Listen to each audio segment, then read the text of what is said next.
All right, distinguished ladies and gentlemen, it's always indeed a pleasure to have you join me on this lovely show, Flipside on Independent Television, reaching you live from the city of Benin.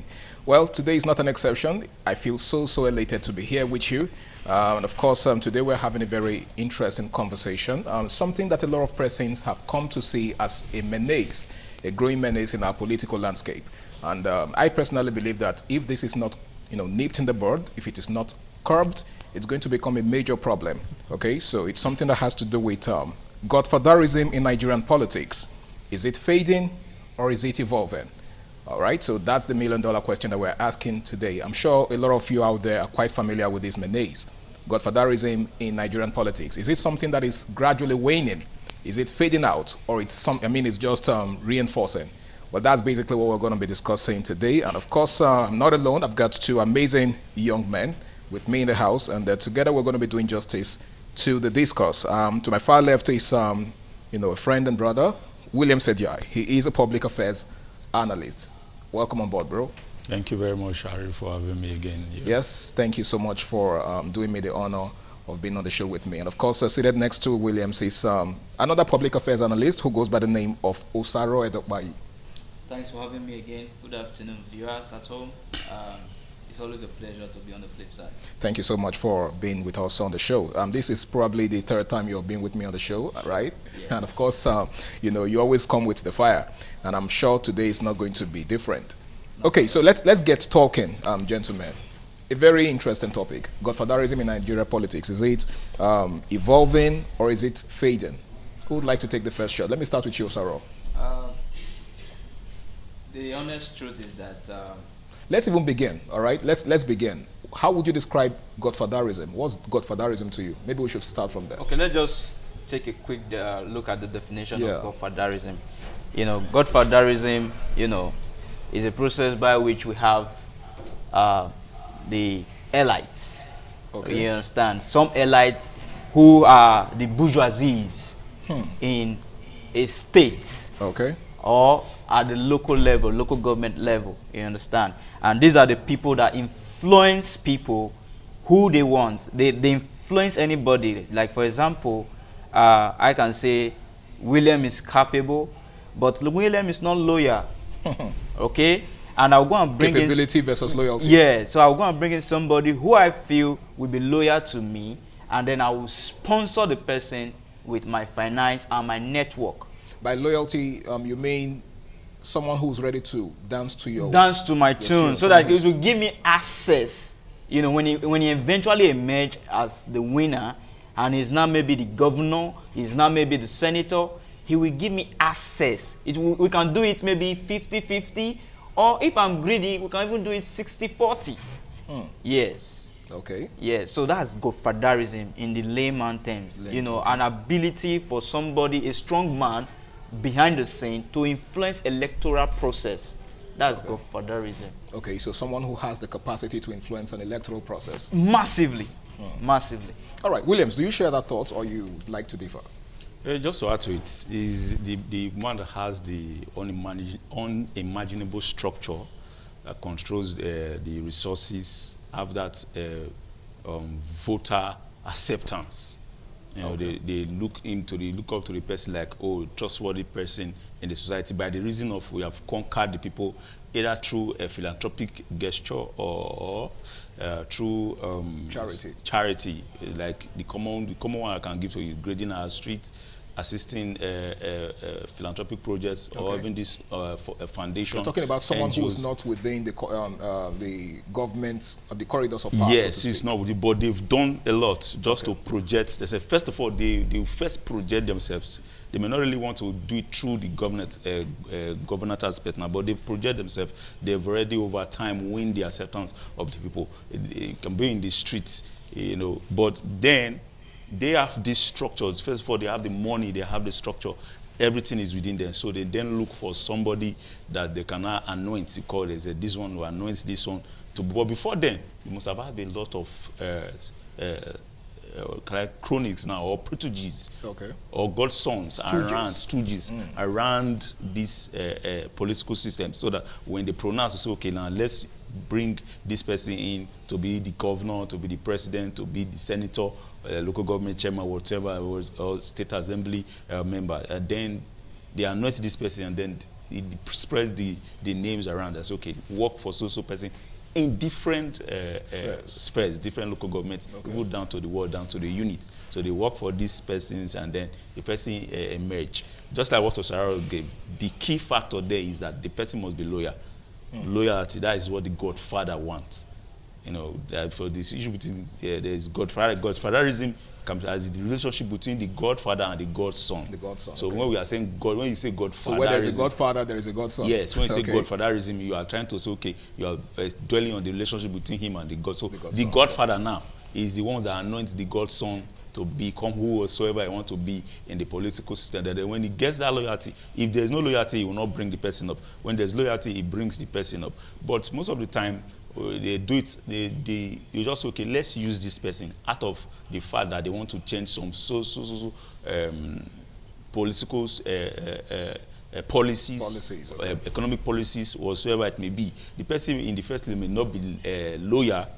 That is why we'll get to that place. I just want to set this. Yeah, it's okay. I mean, I'm really happy that you've been able to, lay the foundation for this conversation, because there's a whole lot to this discourse. But I would like us to examine the, some other factors that have given rise to godfathers in our political landscape. You will agree with me that Nigeria has come a long way since 1960, right? And we haven't always had it this bad as far as the involvement of godfathers, in politics is concerned. So what are those factors you think have given rise, to godfathers in our political sphere? Yeah, to start with, number one, finances. For you to come out to say, oh, I'm running for office, you need the war chest as an individual. The what? The war chest. The war chest. Yes, the financial war chest. They call it in our local language. Your skin must stick. Yeah, it says like if your skin not full, not full body. No full body. So now, imagine a young, like myself. I'm a young man, okay, and I decide to say, oh, I want to run for the office of probably my local government, but I don't have the financial war chest. Number one. Okay. So what do? I will need to go and meet somebody who is influential in that community, that has that financial war chest. Someone who can sponsor you. Who can sponsor, right? Because whether you like it or not, these are the factors. Elections are not cheap. And the economy is not favorable to the electorate or the voters. So you are not going to tell any voter that, look, come and vote for me with just mere mouth or sweet talk. Sweet talk, okay. Because they have heard it before. So you're saying that you have to be able to bring something to the table. You have to bring something to the table, and you don't have it. Let's not deceive ourselves. So, but are you by any means implying that campaign promises and manifestos are not enough to win the heart of the people? It is never enough. That's the honest truth here. It is never enough. Okay, you might have the best manifesto. You might have the best campaign. You might have the best of all rallies. The people will come, they will listen to you. Oh, you are speaking their mind. But I kid you not, on election day, while they are ready to vote for you, they will just see a flash of 2,000 naira. They will see salt. They will see Maggi. They will see wrapper. They will see rice. And that will just, it's like a magic. It's like voodoo here in Nigeria. So we must be honest when we are approaching this thing. So these are some of the factors that makes godfatherism to strive, in our political space. Yeah. Thank you so much, Osaro. That's quite interesting, because that's kind of paints a picture of corruption in our society. We're stuck between accepting this as a norm, okay, which some persons have considered a reality, and seeing it as a problem, as a menace, or as a clog in the wheels of our progress as a people, right? If we are going to, because some persons have argued that we are not actually practicing a democracy, because in an ideal democratic system, none of this would thrive. So don't you think this is a problem in itself? The fact that, one has to cater to the material needs of the people in order to get them to believe in your vision as, someone who aspires for a political office. Williams. Yes, it's a problem, and we have been advocating and pushing to make sure that things are working well, first of all, is the electorate. If things are working well for the electorate, the power of the Godfather will reduce. Okay. Then, but when things is not going well for the electorate, then the Godfather always strives. And whose duty is it to make things go well for the electorate? If The not same people that this Godfather enthrones. The fact that the system has already found itself that you must pass through this process before you become whoever you want to be in the political system, the electorate will still find themselves in the process of begging for money before they will vote, or looking for whatever I give them before they will vote. You understand? I'll give an example. The last governorship election, the party I worked to, I won't give you this, but it got to a point that people were telling us that if now 1.5 million share, we'll vote for now. Really? Yes, on my polling unit, and we were making calls. The fact that money didn't come played a lot of, determined a lot of issue, or maybe the major factor why it went that way for that particular candidate. Because they were there, we were just fucking, people should give me 1.5. If not, okay, if not 1,000. Somebody even walked to me and said, if not 500, go vote for this. But I wanted to tell the person, but you it's in your heart to vote for this person, but you want money before you vote for this person as an incentive. Okay. That's the way we have found ourselves that for the fact that the voters will demand for money, the Godfather will always strive. Because now the Godson has no, that money is not there for him to buy this or distribute. Let me not use the word buy now. Okay. But it's unfortunate that is what it is. To give money to the voter before they will vote for him. So his financial inducement is tantamount to buying. Yes. Buying. Now imagine you are spending, if you are paying in a particular unit, you have 100 people voting for you, and these 100 people, you are giving them 3,000 each, for example. Okay. And then we have close to, I think, even in this Oluku, just in this Oluku that we are now, we have 40-something units in this Oluku. Imagine how much you are going to spend in 40-something units of just a ward.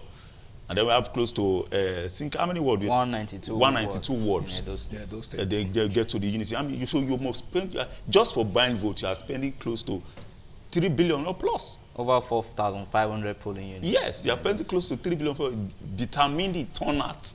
The turnout also determine the so imagine how what you are promising or what you are offering also determines the turnout. Yes.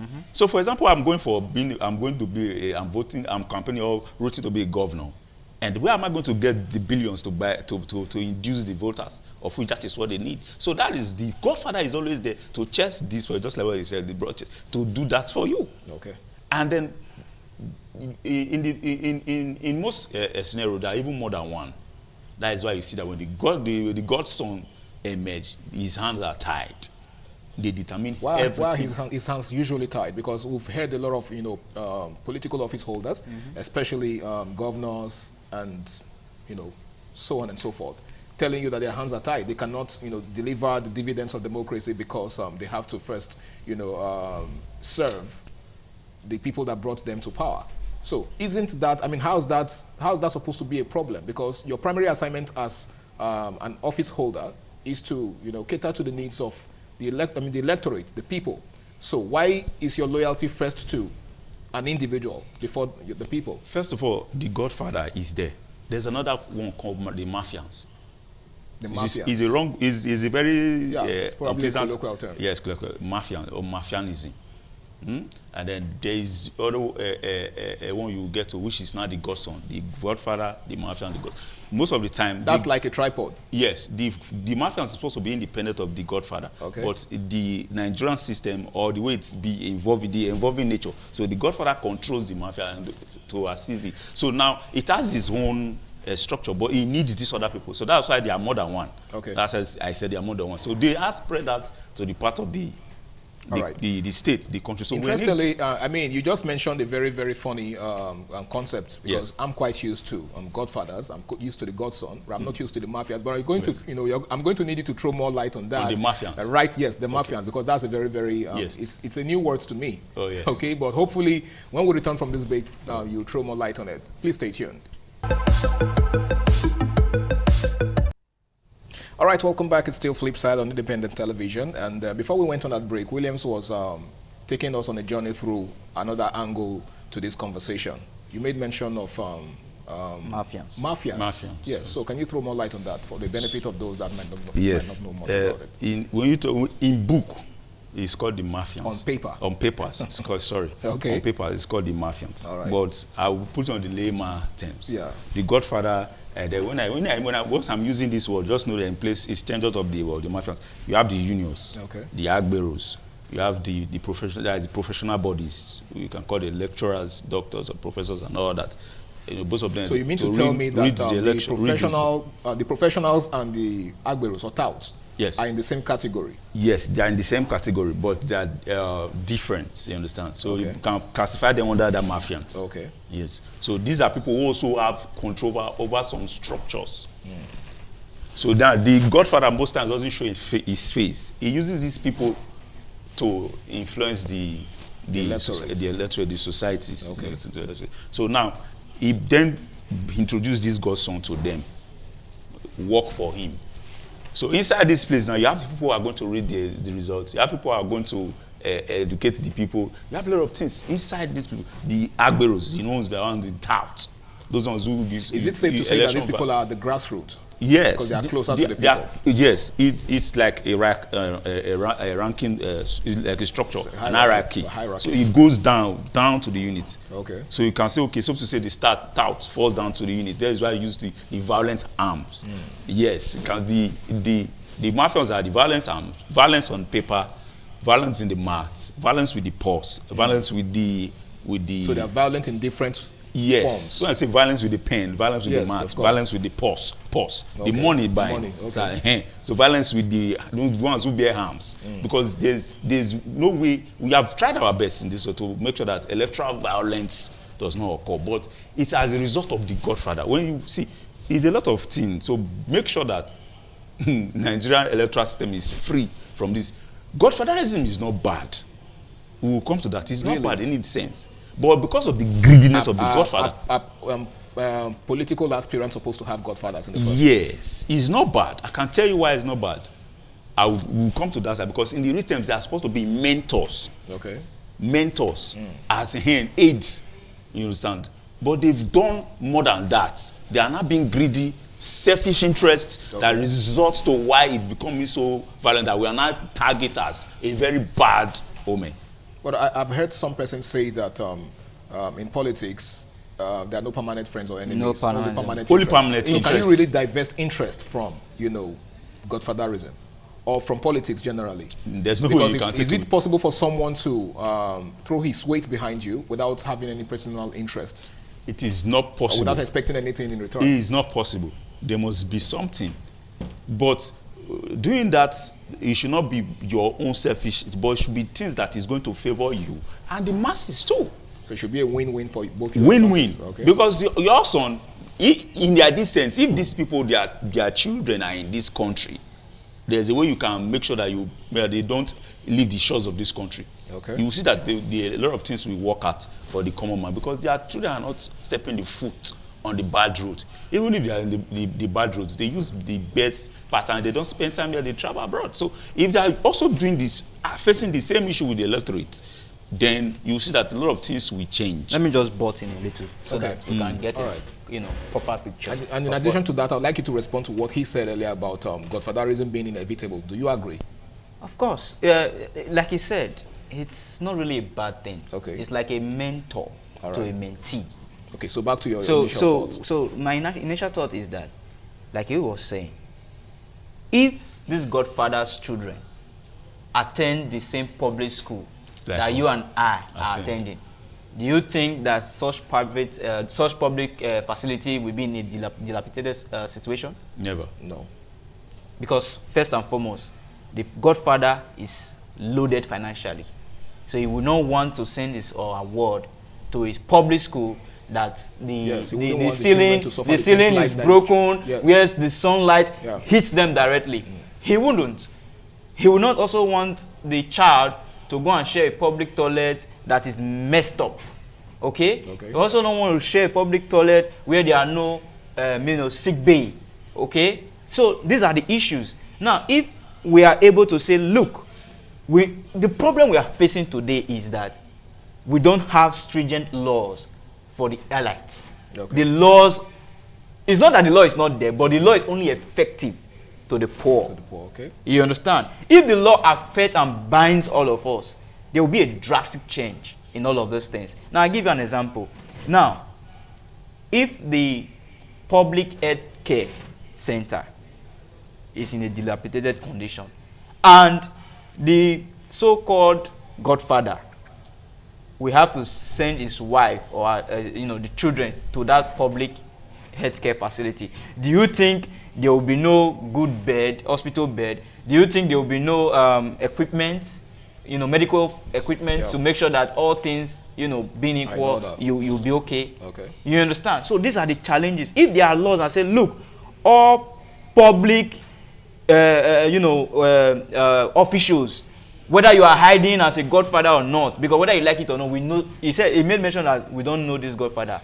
It is not, it's not just so per se. Okay. You understand? There are some we do not know, but majority of times we know these people. Yes, the ones you know are the ones who are in the mafia stage. No, apart from the mafia stage, we know let me just in a day to day. Okay. Whether you like it or not, we know known. the godfathers. Okay. We know how. And then for the ones that are not known, are the ones that are not known, are they unknown deliberately? Like, do they hide themselves, or they just? My brother, we will not deceive ourselves. Okay. The one we say we do not also know. What do they usually say? The wars. Let me. I'm coming. The wars have what? Yes. Okay. Let me give you an example. Let me give you an example of that. Okay. During the governorship election, there was a candidate that was accused that there are people who are pumping him money, but nobody were able to pinpoint a particular destiny. The only person that was fingered was the former governor. Okay. So that accusation was more or less baseless. Baseless, because there was not, and the former governor came up and said no. Even the person that was said no. So, but the person was doing even more. If not because of some reasons, you will say he did more than even the person. Let me see but in there. It's not that I'm just disagreeing with you on this aspect. The reason why you feel we do not know that particular is because he did not win the election. Okay. Now, for those who have won elections, we know. You're saying that the godfathers will automatically. Of course. Okay, let me even give you an example. Yes. I can agree to that. Aside from Edo now, probably he won. Let me see the. Of course, that's what I said. That would have been possible. The wars. When those who went to school and say, look, the wars have what ears. They know what they saw that make them to make that statement. Now, I give you an example, a perfect example. Let's go to Rivers State. Yeah, you see that because don't we know the godfather of the governor? Didn't you see the commotion that happened? Yeah. Immediately, he wanted to be independent of the godfather. Okay. Do you understand? So immediately he decided to say, look, what I'm giving to the godfather is too much. How am I going to develop the state? I guess the only reason we know the godfather in question is because he got too involved and he made too much demand on his godson. Not even before. I'll tell you why. I'll tell you why it was obvious. I'm coming. That one has already conquered. He has already conquered. I'm coming. So that he conquered the mafia. He conquered the mafia. One at a time. I'll get to you. I want him to really understand. Mm-hmm. Yeah. Now, you will agree with me that before the crisis, the Rivers State crisis started, you agree with me that we already know who the godfather of Governor Similaye Fubara was. Am I right or wrong? Even before the election. Even before the crisis. Now let me give you. Am I right or wrong? Let's set this down. No, you just have to answer. Am I right or wrong? He's responding to your question. Yes, he's responding. When Obaseki was stepping down, was there anybody pinpointing that he could pinpoint that he was the one that that seeded Obaseki being the governor? Compared to the narrative that was on ground, somebody was saying he hated me to be the governor. And then this same person wanted to fight, and in fact there was no coughing, nothing. The handing over was very seamless. No issue. So as at that time, a lot of things were quiet. You could not even determine who is running the system, who is running the political space in Edo State. Even up till now, it is still spread. I'll give you an example why it's still spread. Now there's no a figure controlling now in Edo State. You can partly say that, but they are godfathers. Then in Rivers State, he conquered the political system. We know how did he actually conquer the system in the, yes, in the true yes. sense of the word? If you go on papers, there's where it was written that the Godfather sometimes conquered the mafians, and he operates like, you can say, okay, there's a word I'm saying. In collaboration. Or yes, at a go. He operates at a go. Okay. That is who he became in River State. That was why he was able to even not just conquer him, he was able to pocket the young man. Because he has successfully conquered the boat. Now, mafia is supposed to be operating independently. Okay. They are supposed to be very corrosive on their own. Okay. If he didn't conquer that mafia, the young man would have also have some people loyal to him in that sphere. Okay, all right. There were people who were loyal to him, okay. But at the very later end, it became so obvious that there was no way they could support him. All right, because they were all loyal straight direct to the man that he was talking about. All right, thank you so much, Williams. I'll have to pause you there for now because we have to go on this very crucial break, and when we return, the conversation continues. Please stay tuned.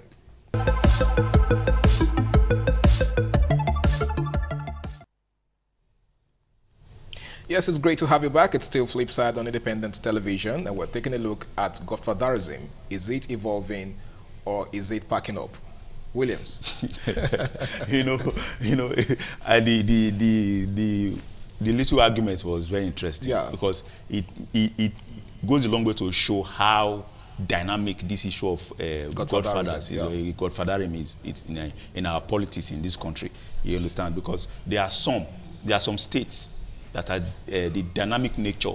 You can't pinpoint directly, just the way it said while we're off camera, that you can't pinpoint directly that this is who is running the affairs of the state. Yeah. You know why I was trying to settle between those are invisible godfathers. Yes, why I was trying to settle between that Rivers example and the state quickly before we can go into the next question is that in those states then, this person that was there was very smart enough to know, okay, this person is still in control of the system. Let me first conquer this mafia and this very structure. Okay. Because there's no way you are going to revolt against the Godfather when you don't have control of the mafians. When you have the control of that structure, then you can fight the Godfather and break out.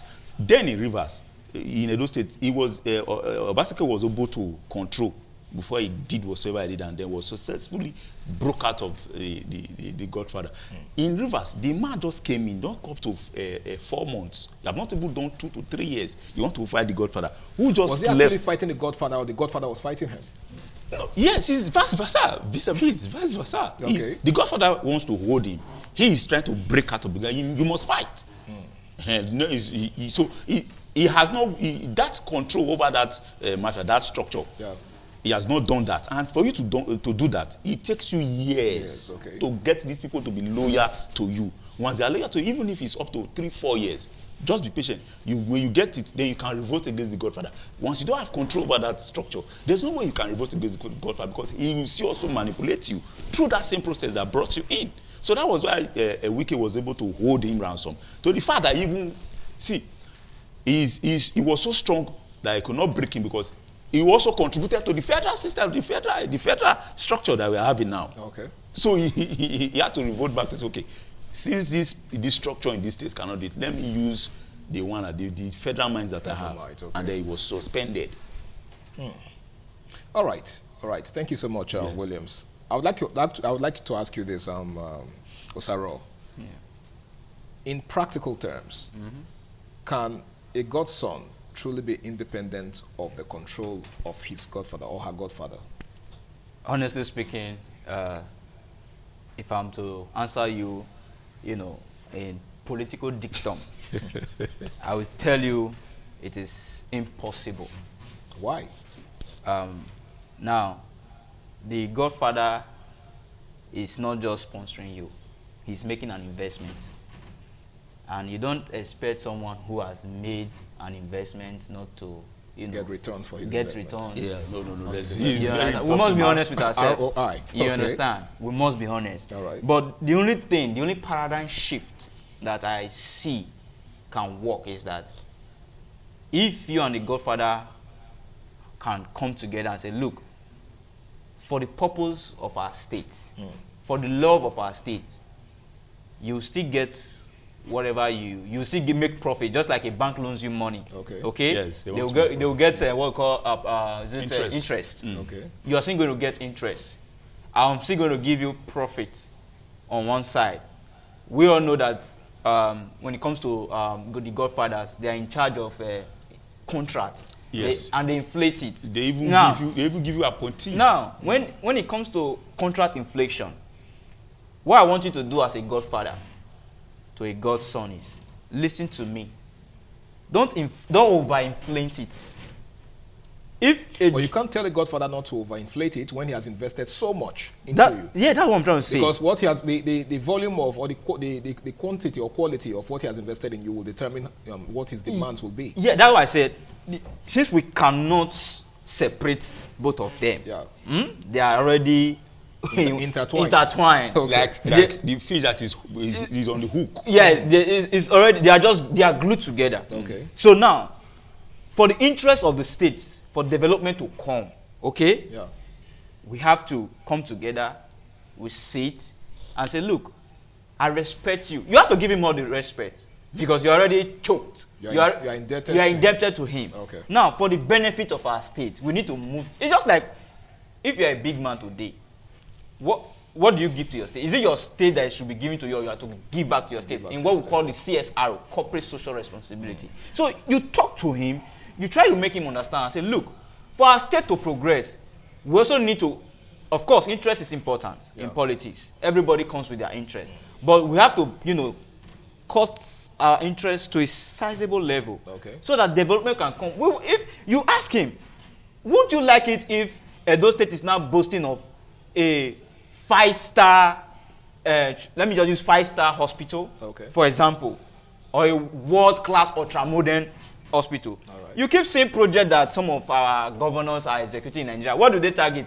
World-class or ultra-modern facility. But if you go inside, is it truly world-class? Is it truly ultra-modern? No. So a lot of them fall short. Yes, ask him. Don't you like it that in your own state, where you were born, as a traditional man, we're in Benin, we're in Edo, that you are. Don't you like it that what we see in UK, don't you want it to be replicated here? So there's a way you talk to him, he will see reasons with you. But do they really see reasons? Or can they really see reasons? Can they really see reasons? I will say yes. If you are able to go through the process with him diplomatically.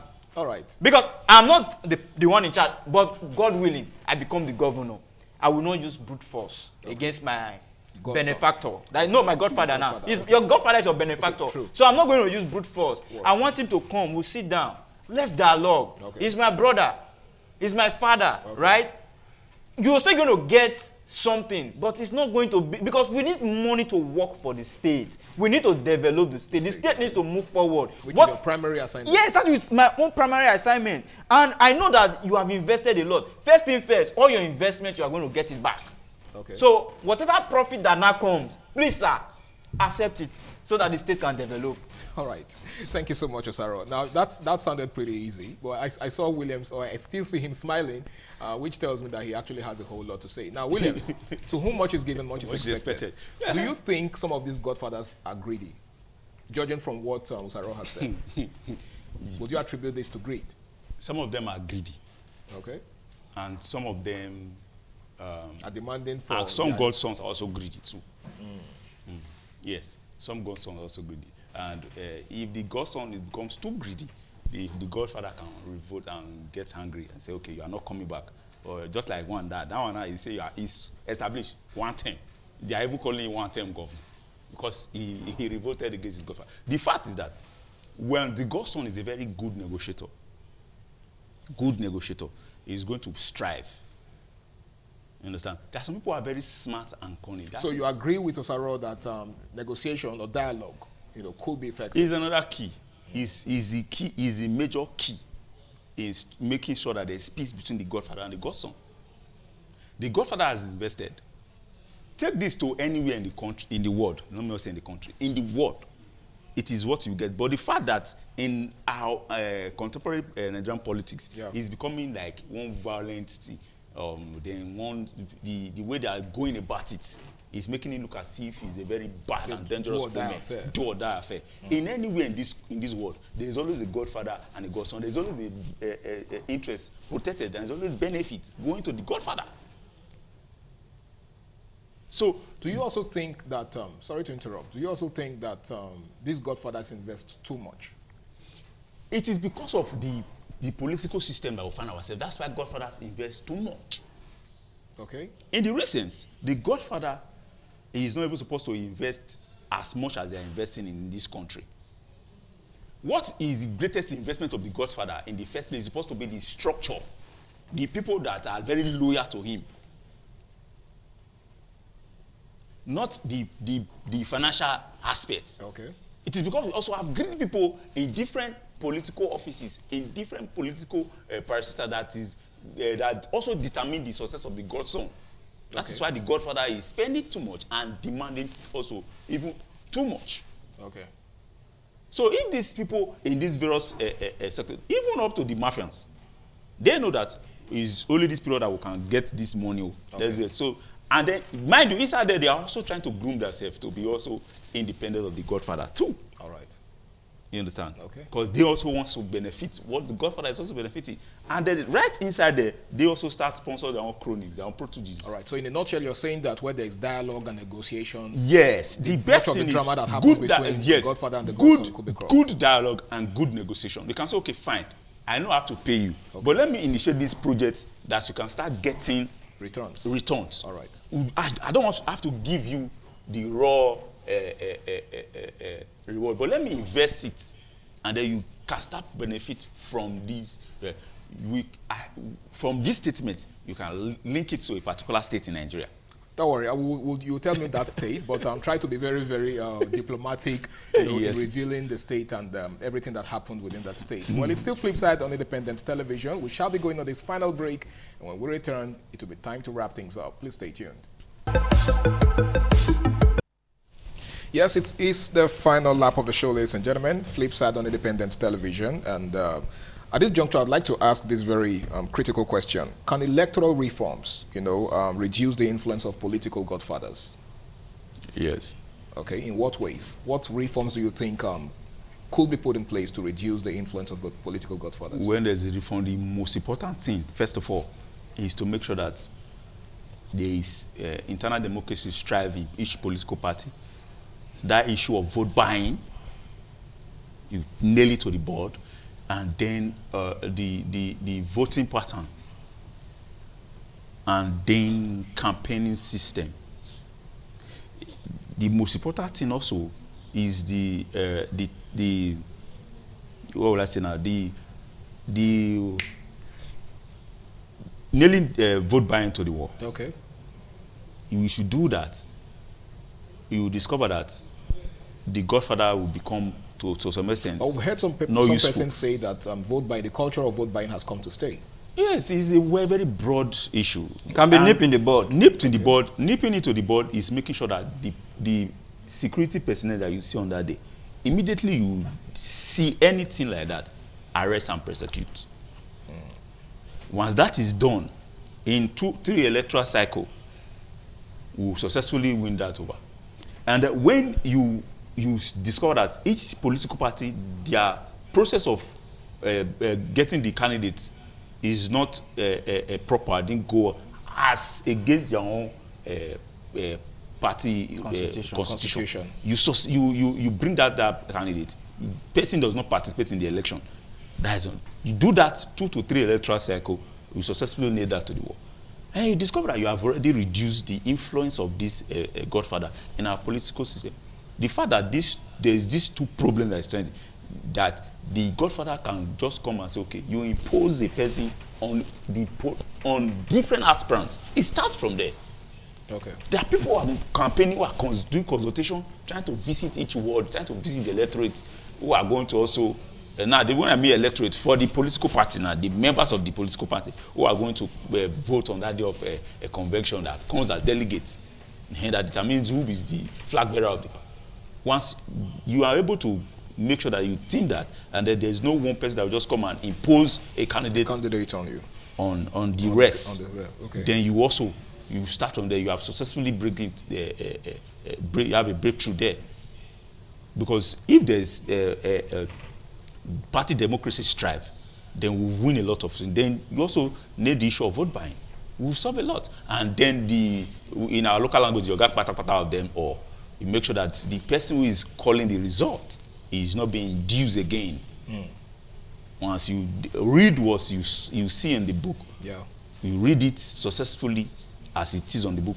Also, you also have to make sure that it's not being doctored also, because now these mafians under the control of the Godfather also doctor results.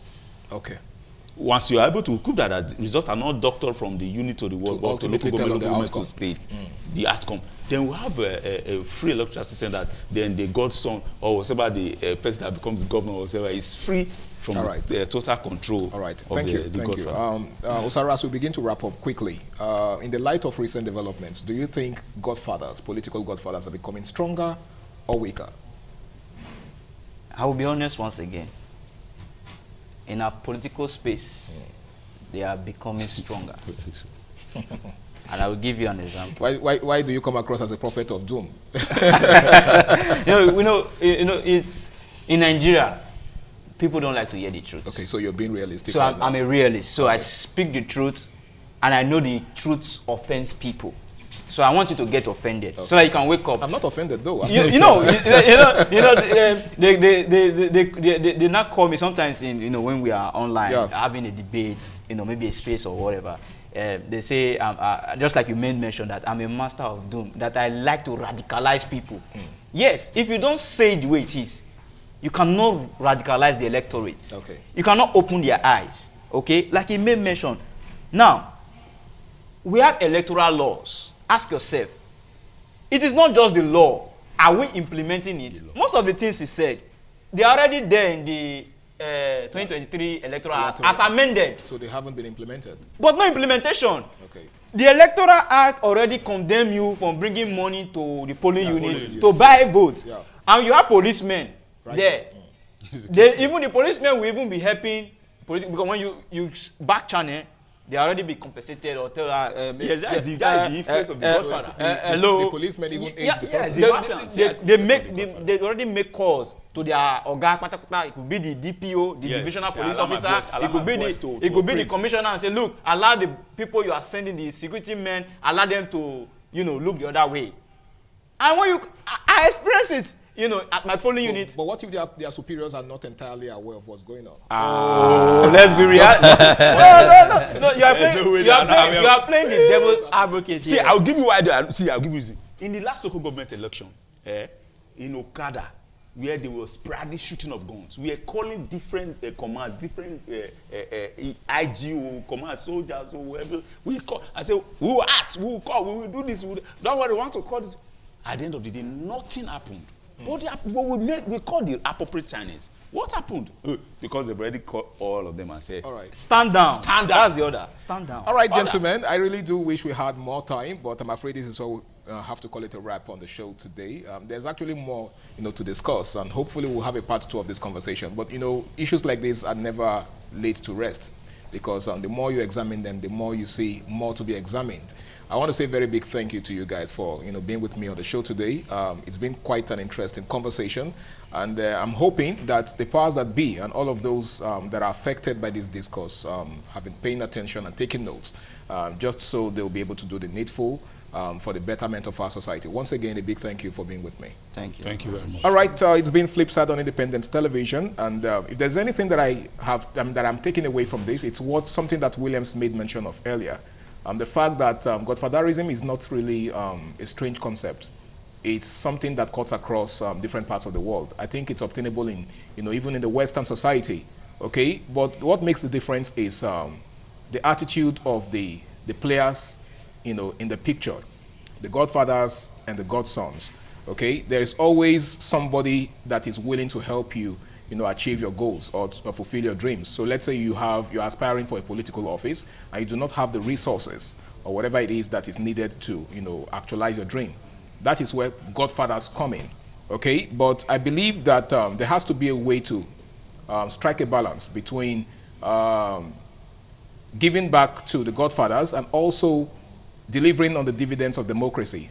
I think that is one thing that needs to be emphasized. All right, it's important for you to meet the needs of your godfathers, because, like I said, while asking Williams, To whom much is given, much is expected. All right, but at the same time, your primary assignment as a political office holder is to, deliver on the dividends of democracy. So whatever is left can go to the Godfather. So it's very, very important that we learn to strike a balance between doing the needful, doing what brought you to office, and of course, meeting the needs or meeting the expectations of your Godfather. Well, my name is Harry Aigboje, and until I come your way again, same time, same station next week, do the right thing, stay out of trouble, and bye for now.